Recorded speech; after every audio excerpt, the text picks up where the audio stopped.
دلائی جا رہی ہے کہ جو لوگ گناہ سے مجتنب رہیں گے، اگر وہ خود گناہ میں ملوث نہیں ہوئے ہیں تو اس عذاب سے کہ دنیا میں آتا ہے اس سے وہ بچا لیے جائیں گے. اور یہ بہت بڑی غلط فہمی ہے. یہ ایسی ہی بات ہے جیسے کہ میں نے آپ کو بتایا تھا سورہ مائدہ کے پڑھتے ہوئے کہ جو آیت مبارکہ تھی کہ علیکم انفسکم لا یضرکم من ضل اذا اہتدیتم، تو حضرت ابوبکر رضی اللہ تعالیٰ عنہ کو خطبہ ارشاد فرمانا پڑا کہ لوگوں تم اس آیت سے بالکل غلط نتیجہ نکال رہے ہو. اس کا یہ مطلب نہیں ہے کہ دعوت اور تبلیغ اور امر بالمعروف اور منکر تمہاری ذمہ داری نہیں ہے، بلکہ مطلب یہ ہے کہ تم اپنا سب کچھ کر لو، زور لگا لو سمجھانے کا، امر بالمعروف کا، نہی عن المنکر کا، پھر بھی اگر کچھ لوگ اڑے رہیں کفر پر اور گناہ پر تو پھر تم پر کوئی وبال نہیں ہے. اصل مفہوم یہ ہے، لیکن اس سے انسان جو ہے چاہتا ہے ذمہ داری سے فرار، تو اس کے لیے جہاں کہیں بھی اسے بہانہ ملتا ہے اس قسم کے وہ نقطے تراشتا ہے. یہاں یہ سمجھ لیجئے کہ اصل میں نہی عن المنکر نہ کرنا بھی تو جرم ہے. فاخذنا الذین ظلموا، جو لوگ ظلم کر رہے تھے، ایک دوہرا ظلم کر رہے تھے کہ گناہ میں ملوث بھی تھے اور اس میں ملوث تھے، اور دوسرے وہ لوگ تھے کہ جو اگرچہ ملوث نہیں تھے لیکن یہ کہ وہ روک نہیں رہے تھے.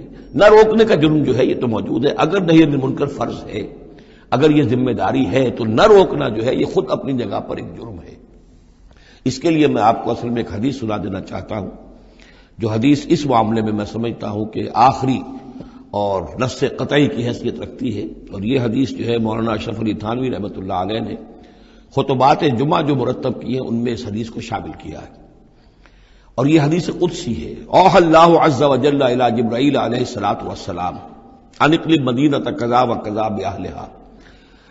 اللہ تعالیٰ نے وحی کی حضرت جبرائیل کو کہ فلاں فلاں شہروں کو پل پٹ کر دو، الٹ دو، جیسے کہ عامورہ اور صدوم کے شہروں کے بارے میں حکم آیا.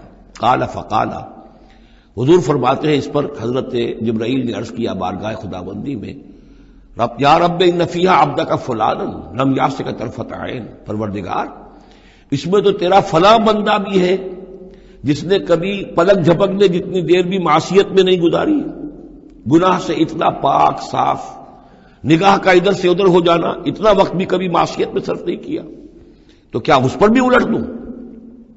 قال فقال، حضور نے فرمایا اس پر اللہ تعالیٰ نے ارشاد فرمایا اقلبھا علیہ وعلیہم، الٹو اس بستی کو، پہلے اس پر پھر دوسروں پر. وجہ کیا ہے؟ فإن وجہہ لم یتبعر فی ساعۃ قط، اس کے چہرے کا رنگ میری غیرت کی وجہ سے کبھی متغیر نہیں ہوا. یہ خود تو گناہ سے بچا رہا لیکن گناہ پھیلتے رہے، شریعت کی دھجیاں بکھرتی رہیں، اللہ تعالیٰ کے احکام کا مذاق اڑایا جاتا رہا، اور یہ اپنے دھندے میں لگا رہا، کاروبار میں لگا رہا، یا اپنے نوافل میں لگا رہا، مراقبوں میں لگا رہا، ذکر اذکار میں لگا رہا، تو یہ دوسروں سے بڑھ کر مجرم ہے. اقلبھا علیہ، اقلبھا علیہ وعلیہم، الٹو اس بستی کو، پہلے اس پر پھر دوسروں پر. فإن وجہہ لم یتبعر فی ساعۃ قط.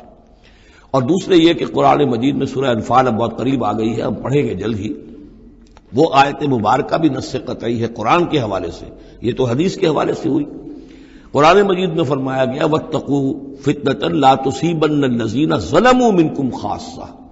اس دنیا میں جب کوئی اجتماعی سزا آتی ہے کسی قوم کے اندر بحیثیت مجموعی، جب منکرات پھیل جائیں، تو جب سزا آتی ہے تو پھر وہ صرف جو گناہ گار ہیں انہی کو اپنی لپیٹ میں نہیں لیتی، بلکہ وہ لوگ جو بچے ہوئے تھے وہ بھی لپیٹ میں آ جاتے ہیں. ہاں امید جو دلائی گئی ہے یہاں سے وہ یہ ہے کہ جو امر بالمعروف و نہی عن المنکر کی آخری حد تک، آخری وقت تک کوشش کرتے رہے ہوں، اللہ تعالیٰ ان کو بچا لے گا.